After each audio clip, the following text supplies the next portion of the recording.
성경의 숲을 걷다. 오늘은 창세기 37장부터 50장까지 요셉의 이야기 30부분을 한번 살펴보도록 하겠습니다. 성경에서 가장 순수하게 살았던 사람 셋을 고르라면 당연히 요셉과 사무엘과 다니엘일 것입니다. 셋 다 어린 나이에 본인의 뜻과 상관없이 부모님의 품을 떠나 살았습니다. 사무엘은 젖을 떼자마자 하나님의 전에 가서 엘리 제사장에게 곁에 살았고, 요셉은 형들에 의해 노예가 되어 애굽으로 팔려갔으며, 다니엘은 인질이 되어 바빌론으로 끌려갔습니다.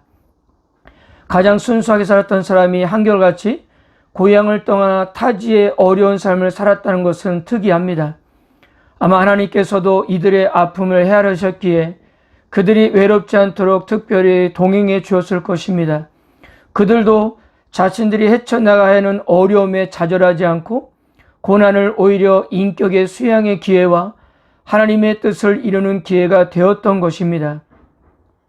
요셉은 자신을 노예로 팔아버린 형들에게 보복하지 않고 오히려 기근으로 인해 공경에 처한 그들에게 살 길을 마련해 줌으로써 우리에게 악을 선으로 이기는 것이 진정 무슨 뜻인지를 보여주는 사람이었습니다.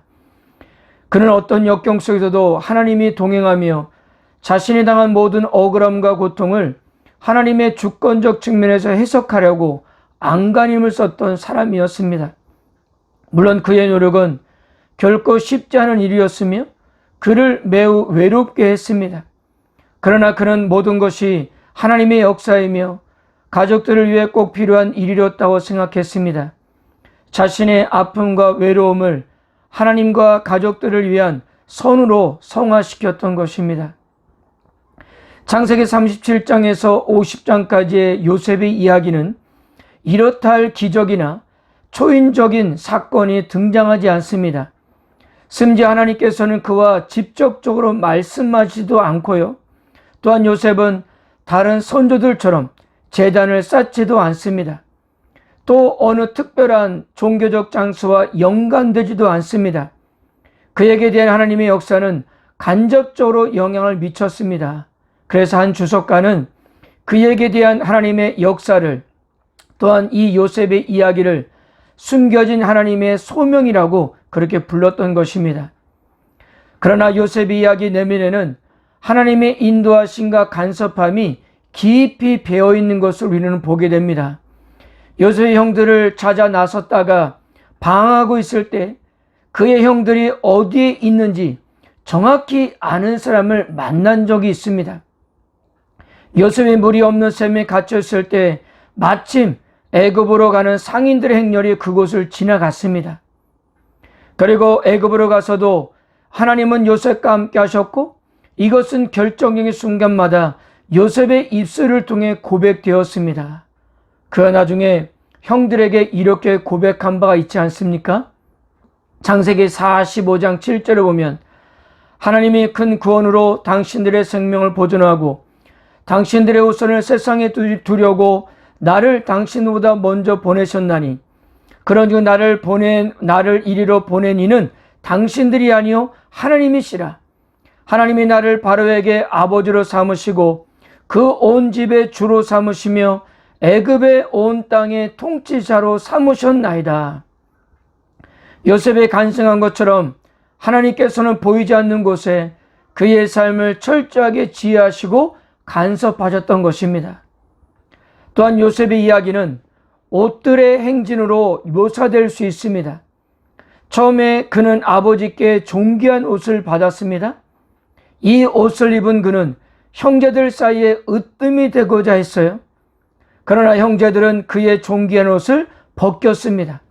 그리고 그를 애굽으로 가는 상인들에게 팔아버렸습니다. 그의 주인이 된 보디발은 요셉에게 노예의 옷을 입혔고 후에 집안일을 도맡은 집사 옷을 입도록 했습니다. 그러나 요셉의 안주인은 그의 옷을 벗겨버렸어요. 그리고 그에게 죄인의 옷을 입혔습니다. 그러다가 세월이 지나 그는 죄수의 옷을 벗고 총리의 옷을 입게 되는 것을 우리는 보게 됩니다. 옷은 이렇게 요셉의 일생을 유학해 줄 수 있는 좋은 수단입니다. 그러므로 옷과 연관돼서 생각할 때 그가 훗날 형제들에게 옷을 선물한 것은 결코 우연이 아니었음을 우리는 알 수 있는 것입니다. 요셉은 인격적인 면에서도 아무 아쉬움이나 꺼리낌이 없이 의롭게 살았던 가장 훌륭한 이스라엘의 선조였습니다. 그는 다른 사람보다 유난히 더 꿈을 먹고 살았습니다. 비록 꿈 때문에 형들의 미움을 사고 애굽으로 팔려가게 됐지만 그는 꿈을 꾸는 것을 결코 포기하지 않았습니다. 결국 요셉은 꿈으로 자신뿐만 아니라 온 이스라엘을 기근으로부터 구하는 역사를 이뤄냈던 것입니다. 그리고 요셉의 이야기는 야곱과 그의 자손들이 어떻게 하여 가나안을 떠나 애굽으로 내려가 그곳에 거하게 됐는가를 알려주고 있습니다. 이런 차원에서 요셉의 이야기는 몇백 년 후에 펼쳐질 이스라엘 역사에서 최고의 드라마로 손꼽히는 출애굽 사건의 장엄한 소곡임을 우리는 알 수 있는 겁니다. 그러나 그의 이야기를 읽으면 읽을수록 뼈를 애는 아픔이 느껴지는 것은 왜일까요? 그는 행복했다기보다는 세상에서 가장 고독했던 사람 중에 하나였다는 것을 우리는 생각을 지울 수 없기 때문입니다. 그것은 아마도 비록 요셉이 큰 업적을 남기고 많은 사람들이 슬퍼하는 가운데 눈을 감았지만 실제로 그가 누구보다도 외롭게 살다가 인생을 마쳤던 사람 중 하나였다는 사실 때문일 것입니다. 하나님이 반드시 당신들을 돌보시리니 당신들은 여기서 내 해골을 메고 올라가겠다 하라 라는 그의 유언은 외로웠던 인생에 대한 절규처럼 들립니다.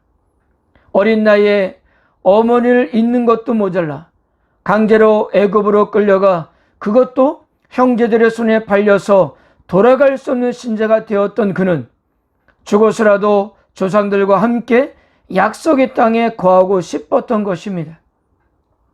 그의 아픔과 서러움이 서는 유언은 먼 훗날 여호수아에 의해 그의 뼈가 약속의 땅인 세겜에 묻힘으로써 이루어집니다. 요셉의 이야기가 시작되면서 우리는 요셉이 장자의 축복을 받게 되지 않을까라는 그런 생각도 해봅니다. 더욱이 요셉은 야곱이 그렇게 사랑했던 라헬의 맏아들이었기 때문입니다. 기업을 받는 일에서는 요셉이 장자권을 받았습니다. 야곱이 그의 요셉의 두 아들을 자신의 아들로 삼았기 때문이에요. 그래서 이스라엘 12지파에서 요셉의 두 아들이 각각 에브라임 지파와 므낫세 지파가 되었던 것을 우리는 보게 됩니다. 자, 그러나 우리는 유다가 이스라엘의 통치권을 받게 될 것을 직감하게 됩니다. 요셉의 이야기가 시작되자마자 갑자기 그의 이야기가 멈추고 38장에서 유다에 대한 이야기가 시작되고 있기 때문입니다. 장세 기자는 이러한 이야기가 전개되는 방법을 통해 독자들이 유다에게 관심을 집중하도록 하고 있는 겁니다. 앞으로 그에게 하나님의 특별한 은총이 임할 것을 암시하기 위해서입니다. 그리고 드디어 49장에 가서 야곱의 구체적으로 유다가 그의 형제들을 통치하게 될 것을 예언하는 것을 우리는 보게 될 것입니다. 사랑하는 성도 여러분, 오랜 창세기 37장부터 50장까지의 요셉 이야기를 통해서 우리 인간이 상상할 수 없는 방법으로 하나님께서 일하심을 보게 될 것입니다. 요셉이 어떠한 상에 있다 하더라도 하나님께서는 언제나 그와 함께 했습니다. 많은 인간의 잘못과 연약함이 있었지만 그러나 하나님은 그것을 통해 결국 합력하여 선을 이루셨습니다. 수많은 인간의 연약함에도 결코 하나님의 뜻은 변함이 없이 진행되었기 때문입니다. 우리들도 요셉의 이야기를 통해서 여전히 우리와 함께 하신 하나님을 바라보았으면 합니다. 우리들의 연약한 가운데도 실수와 잘못 속에서도 하나님은 결국 합력해서 선을 이루실 것이기 때문입니다. 이런 놀라운 은혜가 여러분들의 삶 가운데 함께하기를 주님의 이름으로 축복합니다.